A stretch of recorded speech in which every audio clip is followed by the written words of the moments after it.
Court பிரச்சனை வழக்க உடைக்கிறதுக்கு தான் இன்னைக்கு இந்த பதிவு. யாருடைய ஜாதகத்துல எல்லாம் அதிகமாக கேது திசை நடக்குதோ அவங்களுக்கு அந்த கேது என்பது சட்டச்சிக்கல் பிரச்சனை இயற்கையாகவே கூடும். நம்மளுக்கு தீராத பிரச்சனை எல்லாத்தையுமே இன்க்ரீஸ் பண்ணி அந்த பிரச்சனையை ரொம்ப பெருசுப்படுத்துறது கேது தான். பெரிய லாஸ் ஆகிருப்பாரு, இழந்ததை மீட்டெடுக்க முடியாமல் கோர்ட்டில் போய் மாட்டிக்கு, அதுவும் கோர்ட்டு தான், கோர்ட்டுக்கு தான் வருது. எங்கே சுற்றி வந்தால் ஜட்ஜ்மெண்ட் அதானே. அப்போ உங்களுக்கு இது என்ன காரணம் கேட்டீங்கன்னா 20% நீங்கள் செஞ்ச புண்ணியம் வேலை செய்யுது, 20% தான் உங்களோட புண்ணியம் வேலை செய்யுதுங்க. 70% உங்கள் பிறக்கும் போது ஜாதகத்தில் என்ன எழுதப்பட்டிருக்கோ. இப்போ ஒரு விஷயம், ஒரு முக்கியமான விஷயத்தை நம்ம சொல்லணுங்க. இந்த சட்டச்சிக்கல் பிரச்சனைகள் இதை உடைக்கிறதுக்கு ஒரு கோயில் வேணும் இல்லைங்களா? காஞ்சிபுரத்திலேயே அங்கே போய் 16 வாரம் நீங்கள் விளக்கு போடணும். விளக்க மாற்றணும்.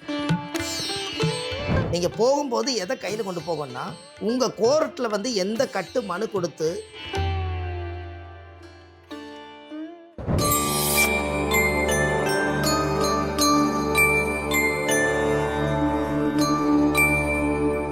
டெம்பிள் எக்ஸ்பிரஸ் நேயர்கள் அனைவருக்கும் வணக்கம். இன்னைக்கு நம்ம கூட பாரம்பரிய திருவள்ளுவர் குல வம்சம் பிரசன்ன ஜோதிட ஞானி டாக்டர் திரு சுப மாரிமுத்து ஐயா அவர்கள் நம்ம கூட இருக்காங்க. அவர்கிட்ட பேசி தெரிஞ்சுக்கலாம். வணக்கம் சார். அனைவருக்கும் வணக்கம். பாரம்பரிய திருவள்ளுவர் குல வம்சம் பிரசன்ன ஜோதிடர் சுப மாரிமுத்து, திருப்பூர்லேருந்து இந்த பதிவு உங்களுக்காக. ஒன்றும் இல்லை சார், எப்பவுமே உங்ககிட்ட நாங்கள் பேசும்பொழுது ஒரு கோயிலை பற்றின ஒரு ரகசியங்களை கேட்டு மக்களுக்கு அதனால என்ன பயன் அடையுது அப்படின்றத நீங்கள் அழகாக சொல்லுவீங்க. அதே மாதிரி இன்றைக்கும் ஒரு பிரச்சனைக்கு ஒரு தீர்வு வேணும் அப்படின்னா எந்த கோயிலுக்கு போனால் தீர்வு கிடைக்கும் அப்படிங்கிற ஒரு விஷயத்துக்காக உங்களை நாடி வந்திருக்கோம். அதுக்கு ஏதாச்சும் கோயில் இருக்குங்களா சார்? இப்போ இந்த உலகத்தில் எத்தனையோ கோயில் இருக்குங்க. அந்த காலத்தில் சித்தர்கள் எல்லாம் காரண காரியத்தோட கோயிலை கட்டி வச்சுருக்காங்க. முன்னோர்கள் கட்டி வச்சது. சித்தர்கள் ஒரு சில இடத்துக்களை எல்லாம் அவங்க ஏன் ரொம்ப ஐக்கியமாக இருக்காங்க அப்படின்னு கேட்டிங்கன்னா, சில கோவில்கள் நோய் தீர்க்கக்கூடிய கோயில் இருக்குது, வழக்க உடைக்கிற கோயில் இருக்குது. அப்போது சில கோயில்களை வச்சு இப்போ இன்றைக்கி சொல்லக்கூடிய பதில் என்னென்னு கேட்டிங்கன்னா, கோர்ட்டு பிரச்சனை வழக்க உடைக்கிறதுக்கு தான் இன்றைக்கி இந்த பதிவுங்க. இப்போ என்ன அப்படின்னு கேட்டிங்கன்னா, ஒவ்வொருத்தருக்கும் ஒவ்வொரு விதமான கேஸு கோர்ட்டு பிரச்சனை இருக்கும். அது நீங்கள் பார்த்துருப்பீங்க.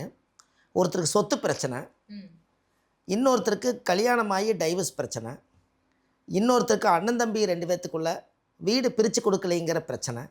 இதுக்கு எல்லாமே கோர்ட்டில் கொண்டு போய் அவசரப்பட்டு கேஸ் போட்டுருவாங்க. அவங்க வாழ்ந்த அர்த்தம் புரிஞ்சுதோ புரியலையோ, ஆனால் அவங்க கொண்டுட்டு போய் கேஸை போட்டால் கோர்ட்டில் தீர்ப்பு கிடச்சி நமக்கு கைக்கு வந்தால் போதுன்னு நினச்சி எத்தனையோ பேர் அவசர முடிவில் செஞ்சுருவாங்க. இந்த அவசர முடிவுக்கு அப்பாற்பட்டு இது கோர்ட்டு மூலியமாக தான் ஒரு ஜாதகத்தில் ஒரு சொத்து வரணும்னு விதி இருந்தாலும் அதுவும் கோர்ட்டு மூலியமாக தான் வரணும்னு கோர்ட்டில் போட்டுருவாங்க. கோர்ட்டில் போட்டாச்சுன்னா இந்த கேஸ் இழுத்துக்கிட்டே இருக்கும், வாய்தா இழுத்துக்கிட்டே இருக்கும். அவரும் பதில் கொடுக்க மாட்டார், இவரும் பதில் கொடுக்க மாட்டாங்க. அங்கே ஜட்ஜு பல வருஷமாக எழுதிட்டே இருக்கும். ஆமாம் ஆமாம். அப்போ என்னென்னா, இந்த கோர்ட்டு பிரச்சனை ஒரு சில பேர்த்துக்கு மன உளைச்சல் எது அதிகமாக இருக்குதுன்னு கேட்டிங்கன்னா, கோர்ட்டு பிரச்சனை தான் மன உளைச்சல். நீங்கள் ஒரு ஊருக்கு போயிட்டு வரக்கே டயர்டாக இருக்குதுங்கிறீங்க. ஒவ்வொரு மாதமும் கோர்ட்டுக்கு போயிட்டு வரோன்னா அவருக்கு எத்தனை வேலை விட்டுட்டு மன உளைச்சல் ஆகி ஒரே ஒரு வார்த்தை இன்றைக்கி வாய்தாங்கன்னு சொல்லிட்டு வரக்கு அவர் எங்கேருந்து எவ்வளோ தூரம் ட்ராவல் பண்ணணும்னு பாரு. அப்போது அந்த காலத்தில் முன்னோர்களெல்லாம் கட்ட பஞ்சாயத்து வச்சு நேருக்கு நேராக பேசி பிரச்சனை தீர்த்தாங்க. ஒரு ஆலமரத்தடியில் உட்காந்து உனக்கு என்ன பிரச்சனைன்னு கேட்டு 10 பேர்த்துக்கு முன்னாடி ஒரு சொல்வாக்கு செல்வாக்காக சொல்லிடுவாங்க. ஆனால் இன்றைக்கி அப்படி கிடையாது இல்லைங்களா?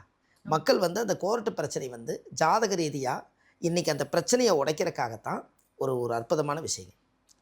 ஜாதகத்தில் யாருடைய ஜாதகத்துல எல்லாம் அதிகமாக கேது திசை நடக்குதோ அவங்களுக்கு அந்த கேது என்பது சட்டச்சிக்கல் பிரச்சனை இயற்கையாகவே கூடும். இதில் நம்ம தப்பிச்சு வெளியே வர்றது நாம் பூர்வ ஜென்ம புண்ணியம். ஏன்னு கேட்டிங்கன்னா, கேது தான் சட்டத்தை குறிக்கக்கூடிய கிரகம். நெருக்கடியை அதிக மன உளைச்சலை குறிக்கக்கூடிய கிரகம் கேது. இந்த கேதுனால் வரக்கூடிய விளைவுகள் என்னென்னு கேட்டிங்கன்னா, நம்மளுக்கு தீராத பிரச்சனை எல்லாத்தையுமே இன்க்ரீஸ் பண்ணி அந்த பிரச்சனையை ரொம்ப பெருசுப்படுத்துறது கேது தான். 9 நவகிரகத்தில், ஆமாங்கம்மா, 9 நவகிரகத்தில் அந்த கேதுவோட சக்தி தான் சட்டச்சிக்கல் கொண்டு போய் நிறுத்துறாங்கன்னா கேது இல்லாமல் கோர்ட்டுக்கு போக முடியாது. அதுவே கேதுங்கிறதே கேன்னு போட்டு போட்டால் அதுவே கேதுங்கிறது கோர்ட்டுக்கு அதானே போடணும் இல்லைங்களாங்கம்மா? கேதுன்னு போடும்போது ஒரு கும்பு சுழிக்கிறீங்க, கோர்ட்டுக்கு அதான் வருது. அங்கே கேதுங்கிறதும் பார்த்தீங்கன்னா அந்த போடும்போதே கோர்ட்டுக்கு தான் கால் கொடுத்து இருட்டுன்னு போட்டிங்கனாலும் இங்கே கோர்ட்டுங்கிறத கேது தான் முடிவு பண்ணுதுங்க. அப்படி தானுங்கம்மா? ஆமா ஆமா. அப்போது அவங்க யார் பாருங்கள், ஒரு கல்யாணம் விருப்பம் இல்லாமல் கல்யாணம் வச்சுட்டாங்க. ஆனால் டைவர்ஸ் ஆகிறதுக்கு 11 மாதம் ஆகுங்கிறாங்க. ஆனால் அவங்க 11 மாதம் வாழ்க்கையை இழந்துட்டு உட்காந்துருக்காங்க. ஒவ்வொருத்தருக்கு 3 வருஷ கேஸு, 5 வருஷ கேஸு. திருமண வாழ்க்கையே வந்து எனக்கு இந்த அவசர முடிவில் எடுத்த கல்யாணம் எனக்கு கோர்ட்டு சீக்கிரமாக முடிவு பண்ணிருச்சுன்னா, எனக்கு இன்னொரு லைஃப்பாவது நான் தேடி நான் நல்லா இருப்பேன்னு நினைக்கிறவங்களுக்கும் கூட இந்த கோர்ட்டு பிரச்சனை தீராமல் இன்னொரு லைஃபுக்குள்ளே அவங்க போக முடியாது. போக முடியாது. அந்த பிரச்சனை அவங்களோட அந்த ஜட்ஜ்மெண்ட் ரொம்ப முக்கியம். ஆமாங்க. இல்லைங்க? தீர்ப்பு. கோர்ட்டு பிரச்சனையில் விதவிதமான கேஸ் இருக்குதுங்க. 2 கணவன் மனைவிக்கு ஒரு குழந்தை பிறந்துடும். இந்த குழந்தை யார் வச்சுக்கிறதுன்னு பிரச்சனை. இதில் ஜாதக ரீதியாக பார்த்தீங்கன்னா நல்லா தான் இருந்துட்டு இருப்பாரு, ஒரு அடிதடி பிரச்சனை வருது.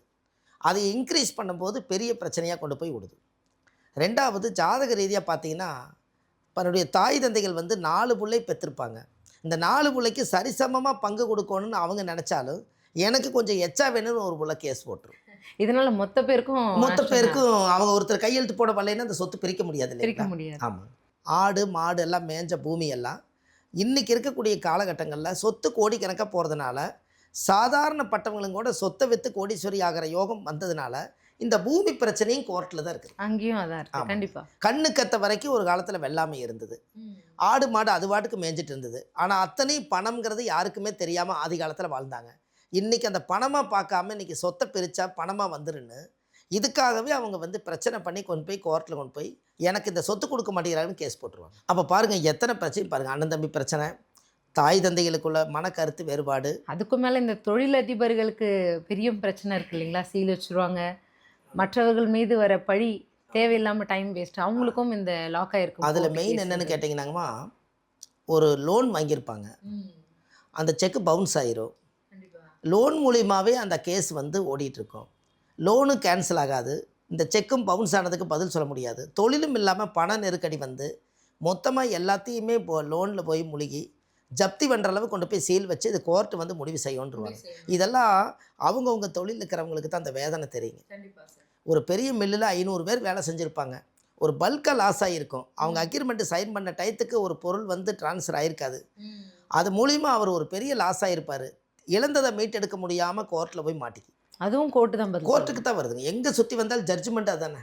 அப்போ உங்களுக்கு வந்து இது என்ன காரணம் கேட்டிங்கன்னா, ஒரு கிரகம் அவருடைய ஜாதகத்தில் தொழிலை உருவாக்குனதும் அதே கிரகம்தான், அதை கொண்டு போய் கோர்ட்டில் கொண்டு போய் சிக்க வைக்கிறதும் அதே கிரகம் தான். அப்போ கிரகம் தான் ஒரு மனிதனை முடிவு பண்ணுது. அங்கேயும் கிரகம் தான் முடிவு பண்ணுதுங்க. ஒரு ஜாதகம் வந்து 66 + 67 70% ஜாதகம் வேலை செய்யுதுங்க. 20% நீங்கள் செஞ்ச புண்ணியம் வேலை செய்யுது. வெறும் 20% 20% தான் உங்களோட புண்ணியம் வேலை செய்யுதுங்க.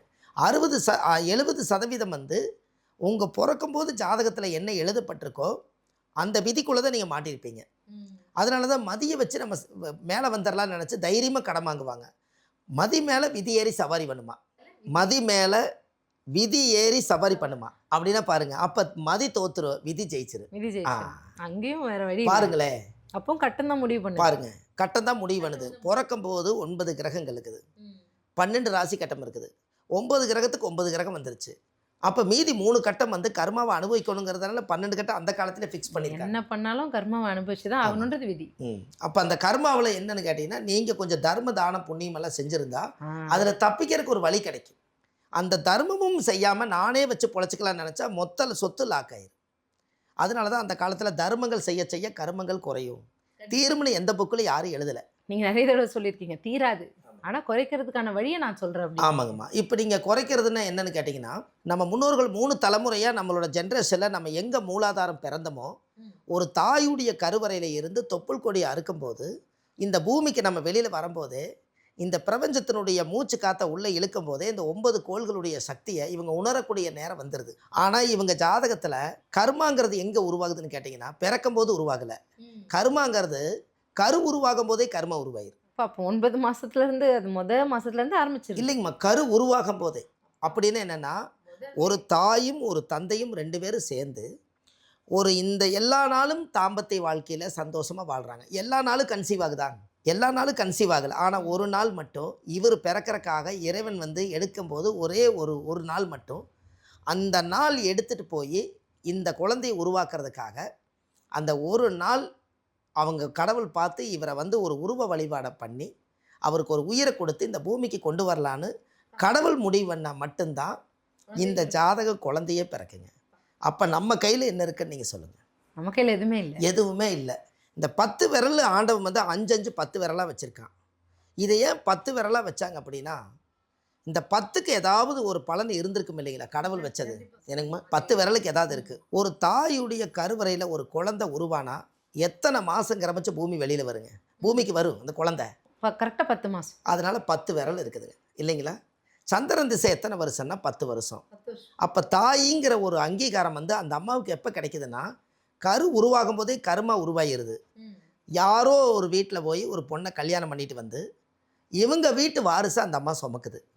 அப்போ இந்த அம்மாவுக்கும் இந்த ஜாதகருக்கு ஏதோ ஒரு பூர்வ ஜென்ம பந்தம் இருக்குது. இல்லைன்னா சம்மந்தமே இல்லாமல் ஒரு பொண்ணு பார்க்க நீங்கள் போகிறீங்க, பொண்ணு பார்க்க போனது எனக்கு இந்த பொண்ணு பிடிச்சிருக்குதுங்கிறீங்க, அவங்களும் கட்டிக்கிங்கிறாங்க. கட்டிட்டு வந்து இவங்களுடைய கர்ம வினை அத்தனையுமே இந்த வரக்கூடிய பொண்ணுடைய கருவில் குழந்தையாக உருவாகி வாரிசு கருமாவை சுமக்கிறாங்க. கரெக்டுங்களாமா? கண்டிப்பாக வாரிசு கருமாவை சுமக்கிறாங்க. அப்பாவுடைய சொத்து பிள்ளைக்குத்தானா, அப்பாவுடைய பாவம் பிள்ளைக்குத்தான். அப்போ இந்த கர்மா ஆண் வாரிசு வழியில் தான் வருது. ஓகே, வாரிசு சுமக்கிறதும் கர்மா தான்றீங்க. இப்போ வாரிசு அந்த குழந்தை இந்த குழந்தைக்கு தாயாகணுங்கிற ஒரு அமைப்பு, இந்த குழந்தை வைத்த தாய்ங்கிற பட்டம் அதுக்கு உருவாகுது. அந்த தாய்ங்கிற பட்டம் வாங்குறதுக்கு இவங்க கர்மா சுமந்ததுக்கு அப்புறம் தான் தாய்ங்கிற பட்டம் வருது. நீங்கள் கன்சீவ் ஆனால் உடனே என்ன சொல்கிறீங்க, நீங்கள் அம்மாவாக போகிறேன்னு சொல்கிறீங்க. அதுக்கு முன்னாடி 2 பேர் கணவன் மனைவி தானே. அம்மாங்கிற பட்டம் தாய்ங்கிற பட்டம் வாங்குறதுக்கு ஒரு கரு உருவாகுது. அப்படி தானேங்க. அப்போ அப்பேற்பட்ட அந்த கருவில் இருந்தே நம்ம பிறக்கும் போது அந்த கர்ம தோஷத்தை இந்த குழந்தைகள் வாங்கிறதுனால போன ஜென்மத்தில் நாம் என்ன பாவ புண்ணியம் செய்தோமோ அதுக்கு உட்பட்டு தான் இந்த ஜென்மத்தில் பிறவி எடுப்போம். இப்போ ஒரு உதாரணம் கூட இன்றைக்கி காலையில் ஜாதகம் பார்த்து நான் ஒரு வார்த்தை சொன்னேன். ராகு திசை நடக்குது ஒருத்தருக்குன்னா, ராகு திசையில் வந்து எத்தனையோ கெடுதல் நடந்தாலும் கூட நீங்கள் ராகு திசையில் புண்ணியம் பண்ணி வச்சிங்கன்னா குரு திசையில் நல்லா இருப்பீங்கன்னு சொன்னேன். அதுக்கு என்னன்னா, அப்போ ராகு திசையில் பண்ணுறது குரு திசையில் அனுபவிக்கலாம். நீங்கள் அட்வான்ஸாக நீங்கள் எவ்வளவு சோதனைகள் இருந்தாலும் உங்கள் தைரியத்தை கைவிடாமல் ஒரு காலம் கெட்டாலும் ஒரு காலம் நீங்கள் நல்லா இருப்பீங்கிறதுக்கு ராகு திசை 18 வருஷம் நீங்கள் கஷ்டப்பட்ட, குரு திசை 16 வருஷம் நல்லா இருப்பீங்கன்னு. அப்போ அந்த புண்ணியத்தெல்லாம் சேகரித்து அடுத்த திசையில் அதை சப்போர்ட் பண்ணும். அப்போ நம்ம வந்துட்டு எல்லா நாளுமே ஓரளவுக்கு தர்மம் செய்யணுன்றது. அப்போ புண்ணியத்தை நீங்கள் பின்னாடி விதைச்சிட்டு போகணும். இப்போ நீங்கள் ஏறு கலப்பை மாடு வச்சுட்டு விதை போட்டே போவாங்க, பின்னாடி அந்த மண்ணு மூடிக்கிட்டே வர ஏறு கலப்பை. அடுத்த நாள் பார்த்தீங்கன்னா லாபம் முளைச்சி வந்ததெல்லாமே அத்தனையுமே செல்வம் தான். நம்ம முற்பகல் என்ன செய்யறோமோ பிற்பகல் விளை. அதுதாங்க. அதுதான் எங்கள் அம்மா தான் சொல்லுவாங்க, விதையொன்று போட்டால் சொரையொன்று முளைக்குமா, வேப்ப விதையை வச்சா வேப்ப விதை தான் வரும் இல்லைங்களா, ஆலமரம் விதையை வச்சா ஆலமரம் தான் வரும். நீங்கள் என்ன கர்ம விதையை கொண்டு போய் ஊண்டி வைக்கிறீங்களோ அதன்படி தான் இருக்கும். இப்போ ஒரு விஷயம், ஒரு முக்கியமான விஷயத்தை நம்ம சொல்லணுங்க. இந்த சட்டச்சிக்கல் பிரச்சனைகள் இதை உடைக்கிறதுக்கு ஒரு கோயில் வேணும் இல்லைங்களா. கண்டிப்பாக ஏதாவது ஒரு தீர்வு வேணும். அப்போது ராஜாக்கள் எல்லாம் மன்னர்கள் எல்லாம் அந்த காலத்திலேயே அந்த காலத்திலே தீர்ப்பு சொல்கிறதுக்கு ராஜாவே தப்பு பண்ணிட்டா, ராஜாவுக்கு தப்பு பண்ணிட்டா அதுக்கு ஒரு சிம்மாசனம் இருக்குதுங்க. அங்கே போய்த்தான் ராஜாவே சிற்றரசர்கள் பெரிய அரசர்கள் இருப்பாங்க. அந்த ராஜாவுக்கும் வந்து நல்லது கெட்டதை கொடுக்கறக்கு பெரிய மகாராஜா இருப்பாருங்கன்னு. ராஜா ப்ளஸ் மகாராஜா. சிற்றரசர்கள் எல்லாம் இவங்க எல்லாருமே ஹேண்டில் பண்ணுறதுக்கு இன்னொரு மகாராஜா இருப்பாருங்கன்னு. அதனால தான் மகாராணி மகாராஜான்னு பேர் வந்தது. அங்கே சபையில் வந்து தண்டனையை வந்து யார் தப்பு செஞ்சாலும் தண்டனையை அனுபவிச்சே தீரணுங்கிறது ஒரு விதி இருக்குது. இன்றைக்கி எப்படி கோர்ட் இருக்குது, ஜட்ஜ் இருக்குதோ அதே மாதிரி அந்த காலத்தில் ராஜா, மந்திரி, படை தளபதி அத்தனை பேர்த்துக்கும் ஒரு மகாராஜா இருப்பாருங்க. அந்த வீட்டில் ஜோசியரே இருக்கிறவர் வந்து ராஜகுரு ஜோசியராக இருப்பார். அந்த பேரே வந்து ராஜகுரு. எத்தனையோ ஜோசியம் பார்ப்பாங்க, எல்லாத்துக்கும் பலன் எடுப்பாங்க. கடைசியில் முடிவு எங்கே வரும்னு கேட்டால் ராஜகுருவை கேட்டு செய்யுங்கம்பாங்க. அந்த ராஜகுலத்துக்கே ஒரு குரு இருப்பாருங்க. அந்த அவர் தான் வந்து ஜோதிடராகவும் இருப்பார். அவர் ஜோசியருங்க, சகலகலா வல்லவன். இந்த அரண்மனையை ஆண்ட மாதிரி, நாட்டை ஆண்ட மாதிரி, போருக்கு போனால் வெற்றி எப்போ நிச்சயம்ங்கிறது வரைக்கும் தேதி குறித்து கொடுக்குறக்கு ஒரு கணித ஜோதிடர் அங்கே இருப்பார். அந்த காலத்திலே பாரம்பரிய திருவள்ளுவர் குல வம்சம். நம்ம ஏன் இதை சொல்கிறோம்னு கேட்டிங்கன்னா, அன்னைக்கு இந்த ஜோதிடத்தை பாடி ஒரு கல்யாணம் நடந்துச்சுன்னா வள்ளுவர் வாசை போல் வாழன்னு சொல்லி வள்ளுவரை முன்னாடி நின்று அவங்க கிட்ட தான் முதல் வாழ்த்து வாங்குவாங்க. நீங்கள் ஏதாவது கேட்குறாங்க இல்லைங்களா, எங்கேயாவது கல்யாணத்துக்கு போனீங்கன்னா வள்ளுவர் வாசை மாதிரி வாழுங்கிறாங்க இல்லைங்க. திருமணம் பண்ணினாங்கன்னா ஒரு வள்ளுவர் சாட்சியை நிறுத்தி வச்சு கல்யாணம் பண்ணுவாங்க அந்த காலத்துலேயும். அவங்களுடைய இனத்துக்கு அந்த ஒரு பவர் இருக்குதுன்னு சொல்லி அந்த காலத்தில் முன்னோர்கள் அதை சொல்லி வச்சதுனால அந்த அரண்மனையில் ஒரு ராஜ ரிஷியாக இருக்கக்கூடியவங்க, ராஜகுருவாக இருக்கவங்க, வல்லவனாக இருந்தவர் வள்ளுவனானார்னு சொல்லி. அப்படின்னா பாருங்கள், அந்த காலத்தில் எல்லாம் சகலத்தையும் அறிந்தவராக இருப்பார். அப்போ அந்த இடத்துல இந்த பவர் இருக்குது. அப்போ அங்கே என்ன கோர்ட்டுன்னா இதே கோர்ட்டு தான் இன்றைக்கி இங்கே நடக்குதுங்க. அப்போ இந்த கோர்ட்டில் இருக்கக்கூடிய அத்தனை பிரச்சனைகளும் சரியாகி வாழ்க்கையில் நம்ம கோர்ட்டு பிரச்சனை தீரணும்னா ஒரு கோவில் இருக்குதுங்க. சூப்பர் சார், சொல்லுங்க சார். அது ஆமாம், உங்களோட எதிர்பார்ப்பு இருக்குது இல்லைங்களா? அதான் அந்த தீர்வு எங்கே போனால் கிடைக்கும் அப்படிங்கிறது தான் அவளோட. கண்டிப்பாங்க. அதாவது காஞ்சிபுரம் மாவட்டம், காஞ்சிபுரத்திலேயே வழக்கரதீஸ்வரர், வழக்க அறுக்கக்கூடியவர், வழக்கவே அறுக்கக்கூடியவருங்களா. என்ன கேஸாக இருந்தாலும், எந்த கேஸாக இருந்தாலுங்க, கோர்ட்டு பிரச்சனை, நம்மளோட குடும்ப பிரச்சனை, பூமி பிரச்சனை, வாழ்க்கை பிரச்சனை, தகாத முறைகள் பிரச்சனை, உயிர் பிரச்சனை, எத்தனை பிரச்சனைகள் இருந்தாலும் வழக்கரதீஸ்வரர்னு ஒருத்தர் வழக்கை உடைக்கிறதுக்குன்னே ஆதி காலத்தில் கோயில் கட்டியிருக்காங்க. அந்த கோயிலில் பார்த்தீங்கன்னா இன்றைக்கு வரைக்கும் 200 வருஷமாக புதுப்பிக்காமல் கும்பாபிஷேகம் பண்ணாமல் அப்படியே பூஜை பண்ணுறாங்க. பல்லாயிரம் வருஷத்துக்கு முன்னாடி இருந்ததுங்க. இன்னுமா சார்? அப்படியே பண்ணிட்டு இருக்காங்க. இன்னும் அப்படியே பண்ணிட்டு இருக்கிறாங்க. 200 வருஷமாக இன்னும் கும்பாபிஷேகம் பண்ணாமையே அந்த கோவில் வந்து இன்னைக்கு வரைக்கும் வழி நடத்துகிறாங்க. அப்படின்னா நம்ம 2 தலைமுறை இன்னும் தாண்டி வந்துட்டோம். 120 வருஷம்னா 240 வருஷம். ஆனால் வழக்கை உடைக்கிறதுக்குன்னே வழக்கரதீஸ்வரர்னு இருக்கிறாருங்க. இப்போ நீங்கள் கூகுளில் சர்ச் பண்ணிங்கன்னா காஞ்சிபுரம் மாவட்டத்துக்குள்ள அந்த வழக்கரதீஸ்வரர் இருக்கிறார். இந்த வழக்கீஸ்வரர்ங்கிறது என்னன்னா வழக்கை உடைக்கிறவர். அங்கே போய் 16 வாரம் நீங்கள் விளக்கு போடணும். விளக்க மாற்றணும். ஓகே, 16 வாரம் கம்பல்சரி போகணுங்க. இந்த 16 வாரம் போகணும். ஒரு வாரம் அந்த கோயிலை 16 முறை சுற்றணும். உங்களுடைய கட்டு குறிப்பா இந்த நாள் அப்படின்னு இருக்குங்களா? அதாவது கேதுவா இருக்கிறனால உங்களுக்கு எந்த கிழமையா இருந்தாலும் நீங்கள் எடுத்துக்கலாம். கேதுவா இருக்கிறனால அது ஏதாச்சும் ஒரு கிழமை சொல்லுங்க. இப்போ ஒரு உதாரணங்க, இப்போ பொதுவாக வந்து திங்கக்கிழமை அன்னைக்கு அந்த கோவிலில் வந்து முழு விசேஷம். சந்திரன் என்பது மனோகாரகன். இந்த மனசை திருப்தி பண்ணுறதுக்காகத்தான் அந்த கோயிலுக்கு போகிறோம். திங்கக்கிழமை அன்னைக்கு 16 வாரம் திங்கக்கிழமை போகணும்.